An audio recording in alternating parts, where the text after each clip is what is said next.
Put your tray tables up and fasten your seatbelts, folks, because we're heading out on the Barbecue America World Tour. Wow! This is butter.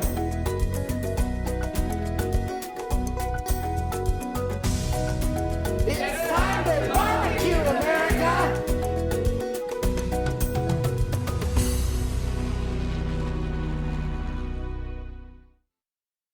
This week, we're taking you to a 1,000-year-old oasis where their traditions are elegant and so are their accommodations.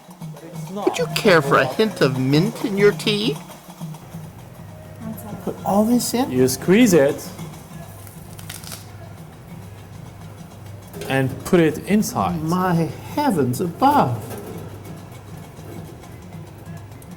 Wow, all that mint. You're going to visit a grand souk where you will meet some hawkers who are incredibly enthusiastic. And a wannabe snake charmer who isn't. Oh no, no, no, no, no, no, no. Oh no, no, no, no. No. No, no, no, no. Oh no. Not in my lifetime. We're going to prepare a tagine chicken. We're going to grind this chicken, put it around him, put some inside, turn him over, make sure he's got a lot of this stuff all over him. And we'll preserve some lemons that will be incredibly delicious about this time next year. As the old song says, we're taking you to Marrakesh where it's time to... America! Welcome to Morocco, land of romance and intrigue and some darn good eating. Welcome to the Dar La Quama Hotel. And I've got to tell you, these folks do everything right. The accommodations are exquisite. The doors are hand-carved antiques. The pool reflects the origins of Marrakesh, a lush desert oasis. They threw a welcoming party for us that we will never forget. And then, as part of our introduction to Moroccan Culture 101, our hosts, Rafik and Latifa, taught us how to make a proper Moroccan tea. Wow! You think the British and the Japanese have elaborate tea rituals? Check out the Moroccans! We start with taking Chinese green tea and put it in the teapot. As you can see, it's a handful. It's not a spoon, it's not a tablespoon or a teaspoon, it's a handful. Then you pour boiling water on top. Then you pour out that water in a teacup.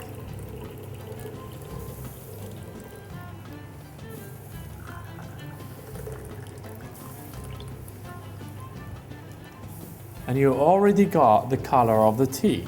Now we are going to do the same process again. But this time we're going to mix or shake that teapot.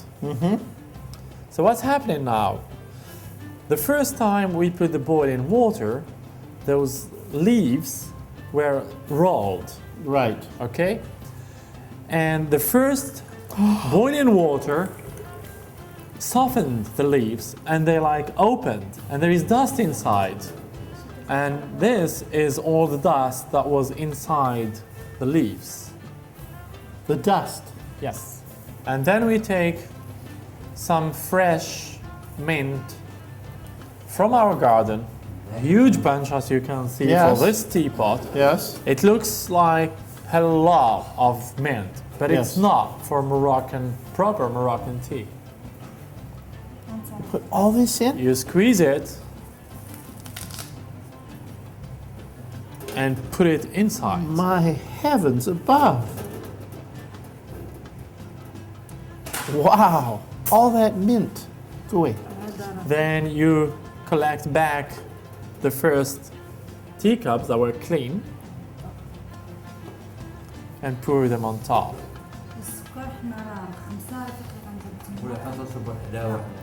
Moroccans drink their tea very sweet. That's why they've got these huge cubes. This is a Moroccan size or This- Texas size sugar cube. This sugar cube is used only for tea. Yes? And they're gonna put for this teapot 5 cubes. 5. That's the Moroccan way Une, to make tea. 2, 3, 4, 5. 5. Once it's all in, you pour boiling water on top of all that. And we take it to the stove. Once it starts boiling, you leave it for about 2 minutes. And your tea is ready. Once you get over the initial shock of all the sugar, it's You not sort too of minty get at all. used to it. It's really refreshing and really nice. Cheers. Flavory. I'm really amazed with that much mint, but it's just delicious. Very good. And that, my friends, is a proper pot of hot Moroccan tea.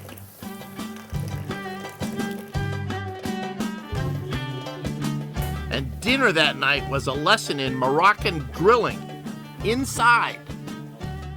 Rafiq and the honor graduate of his cooking school, Chef Badr, showed us how to prepare a chicken for grilling Moroccan style. He's gonna start by cutting that chicken. So he's gonna cut that chicken into 4 pieces.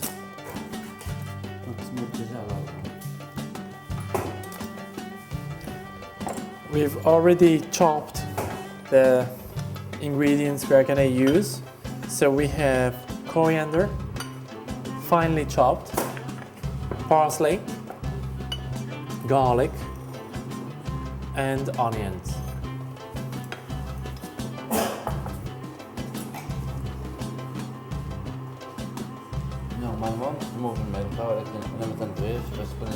In different cuisines, people use spoons to Yes. add spices. Yes. In Morocco, we never use a spoon. It's always with your fingers. So we're starting with the diced garlic. It was 3 garlic cloves for the chicken. So this is mixed parsley and coriander. Yes, I thought so, yes. About 25 grams. The red onion. 1 small red onion.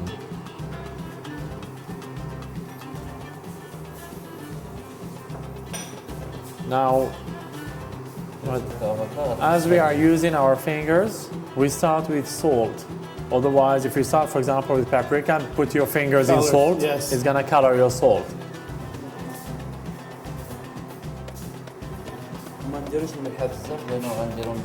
And we're not going to put a lot of salt because later we're gonna add a preserved lemon, and a preserved lemon is preserved with salt. So it's very salty. So it's important to watch out the quantity of salt you add when you are planning to use a preserved Yes. lemon.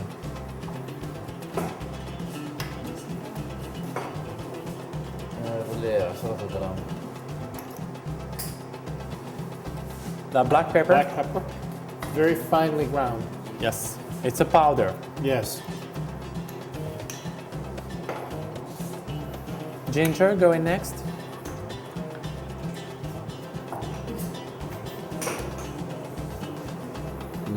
No. Later. No paprika. No. And no cumin.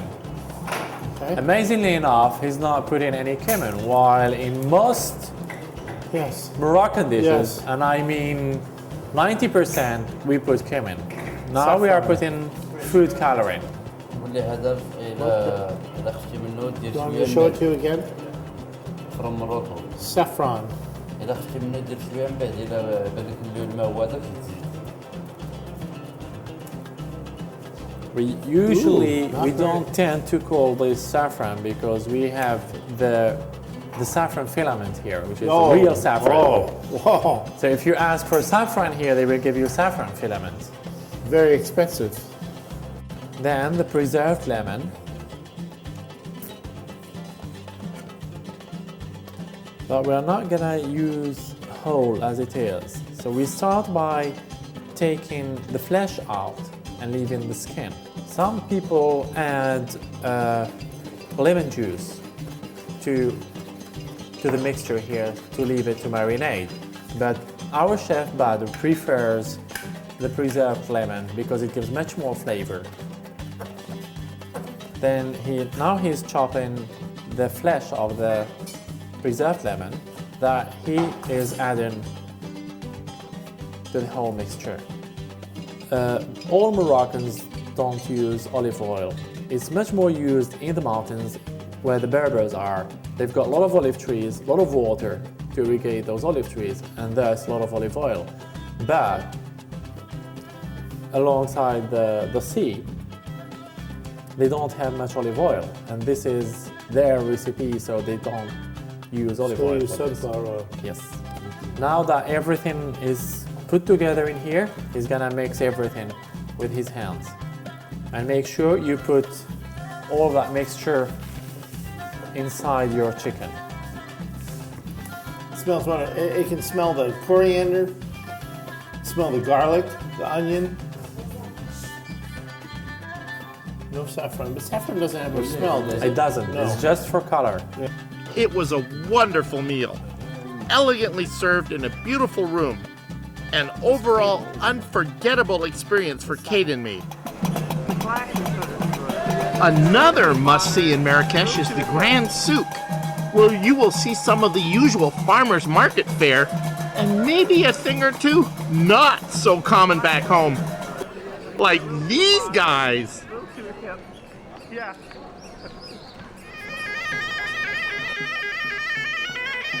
Hurry up, Andy. Get this. This is Snake. I guess I'm a charmer, but I don't. This is not my job. I'm a barbecuer.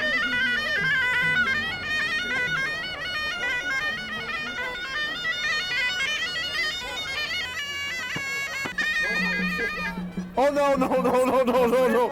Oh no no no no no no no no no! Oh no! Not in my lifetime. After my near-death experience, we found a few things little more to my liking and about as dangerous as a spice rack. In fact, it was a spice rack. We're in the spice market of Marrakesh, and the smells and the colors are fantastic.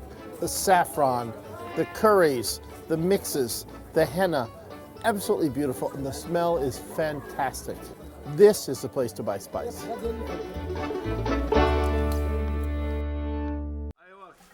We were also able to see how the Moroccans make what they call a man's tagine. When the women are away, the men take a huge clay tagine pot and throw in some nice chunks of lamb, a splash of oil, a handful of garlic, and some cumin. Generous. Wow. And top it all off with the obligatory preserved lemons. Then you shake it like a belly dancer's wallet, and voila, a man's tagine. Well, we're in our kitchen in Mexico at Pueblo Bonito, Mazatlan, a long way from the Grand Souk of Morocco. But the man in the butcher shop showed us how to make a man's meal in Morocco in a tagine pot. We're going to make our American man's meal in a sauce pot. We start out with a chicken.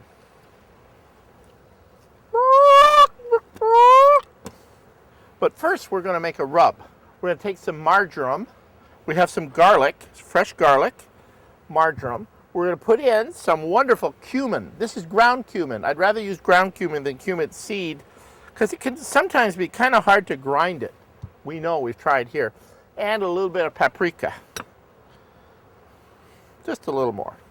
Now what we're going to do is we're going to mash this around we're going to put this all over our chicken. We're going to grind this chicken, put it around him, put some inside, turn him over, make sure he's got a lot of this stuff all over him. You know, sop it up from the board, and the rest of it we'll throw on him when he gets in the pot. Okay, well that's the chicken part, the first part. Now what we're going to do is we're going to make a sauce. We start out with some port wine. We're going to add some honey.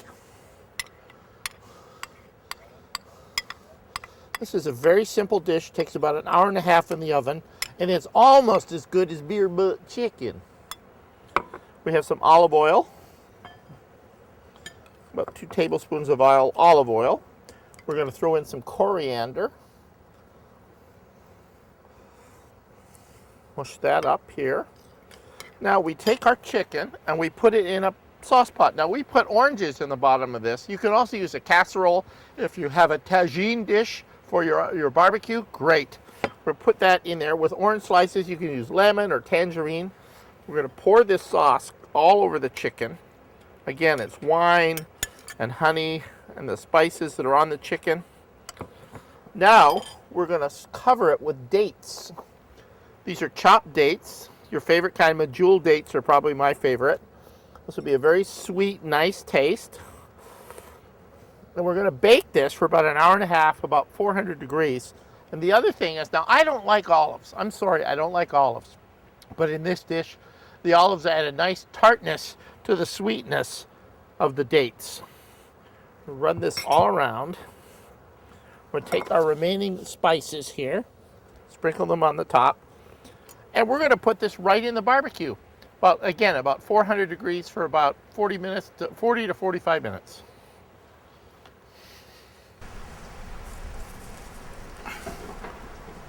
Well, our tagine in the pot gets some smoke from the smoker. We're going to send you back to Morocco and the cutest little barbecuer we've ever worked with. She's 4 years old. And we've got shots of her helping the barbecue along. Just really delicious, and her mom cooks one heck of a great Moroccan lunch. First of all, meet Qatar, just about the most helpful 4-year-old little girl I've ever met. Her mother, Najat, invited us to her home for a traditional Moroccan cookout. And Qatar was everywhere.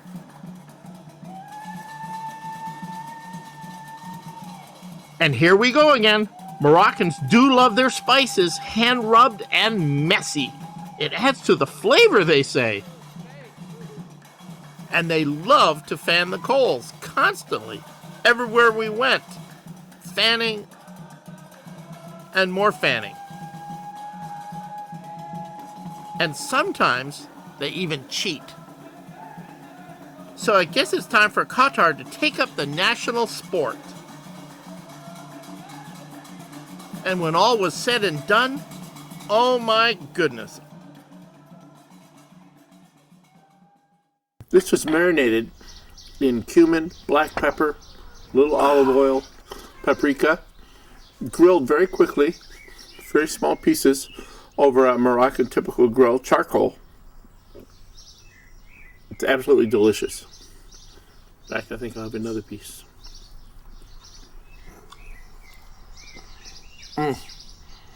Medium rare, perfect lamb, perfect. I've been to some Carolina diners that would love to have Najat's recipes, and maybe Qatar's help in keeping the home fires burning.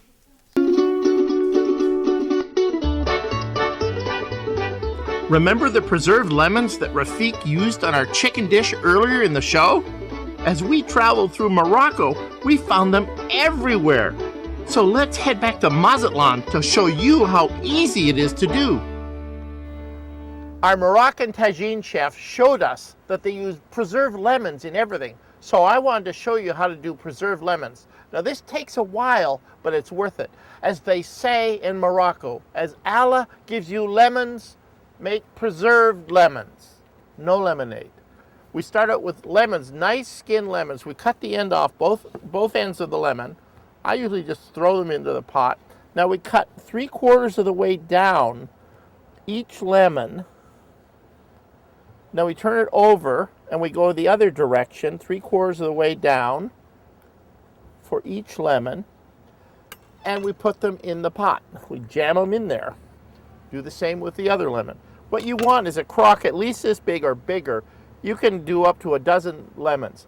It'll take 30 days for them to cure, but it's worth it because you can use these preserved lemons for a year.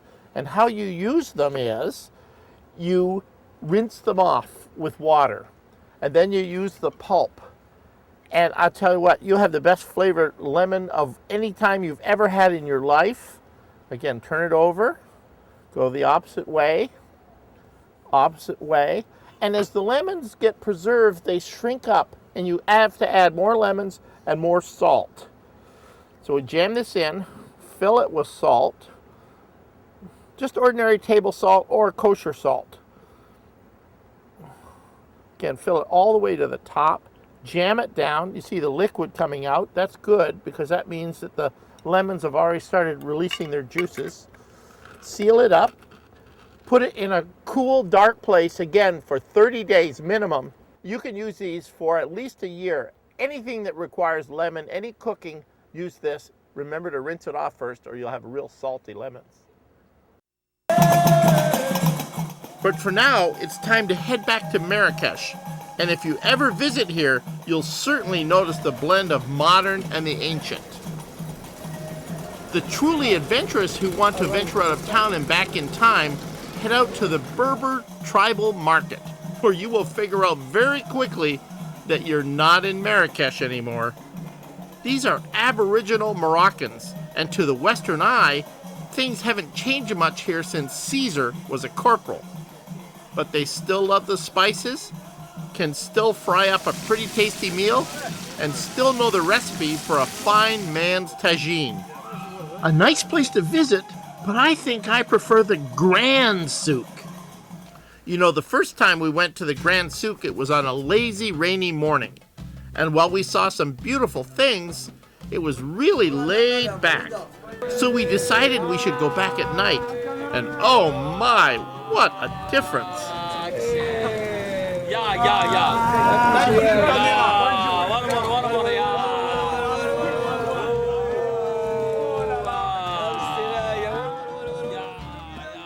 Every night, people show up by the thousands to sit in smoke-filled tents, enjoy some of the famous cuisine of Marrakesh, including a taste of the ubiquitous lamb, head and all.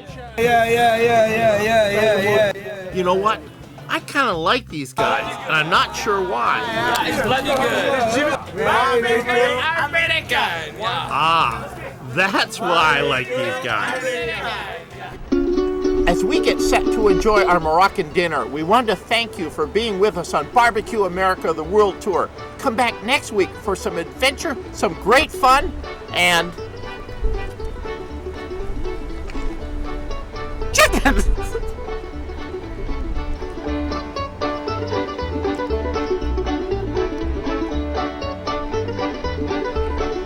That guy got his Barbecue America.